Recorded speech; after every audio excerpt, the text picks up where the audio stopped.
Hello everyone. तर आता आम्ही एवढे स्कार्फ वगैरे बांधून कुठे जात आहे, तर आता आम्ही आहे ऑफिसमध्ये आणि ऑफिसमधून आम्ही जात होतो ताईकडे. तर छानपैकी मी ऑफिसला लॉक केलं, स्कार्फ बांधला आणि निघालो. मला जायचं होतं ॲटोनी, परंतु मला ॲटोनी जायला जीवावर येत होता, म्हणून मी माझ्या बहिणीला म्हटलं की चल, म्हणजे मी तिला बोलले की तुला पण बोलवलं आहे बा म्हणून. तर आम्ही दोघ्याही बहिणी निघालो ताईकडे जायला.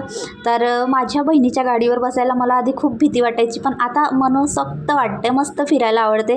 तर आम्ही इथे निघालो भुरकन ताईकडे जायला, कारण ताईचं घर इथून होतं 3 किलोमीटर. तर मला खूप छान वाटत होतं आणि मस्त माझी बाई गाडी चालवत होती आणि मी मागे बसली होती. तर जाताना काय झालं, जो समोरचा ॲटोवाला होता ना, त्याच्या कारणानं आम्ही खाली पडत होतो. इथे आलो, ताईकडे पोचलो की माझ्या लड्डूनी मस्त आमच्यासाठी गेट खोलला आणि बोलत होता की मी तुझे ब्लॉग बघितले मावशी, तुझ्या फोटोज पण बघितल्या मावशी, आपण डोंगरगडला गेलो होतो ना मावशी.